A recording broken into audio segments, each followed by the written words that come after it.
sellest loost, nii nagu ta oli, ei või ma kellelegi, ei naisele, ei sõpradele ega hoidku Jumal ülemustele. Kogu tõde tean üksnes mina.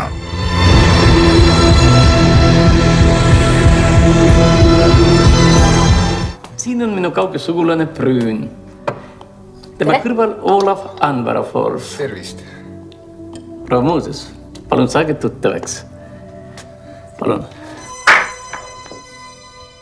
Teie, härra inspektor, olete ju tõeline mees. Tehke see Olav pihuks ja põrmuks. Hoidke enda Olav! Kohe teeb politsei teist beefsteksi. Ei ole ilus niiviisi kõrvale hoida, härra inspektor. Ma kutsun teid tantsma.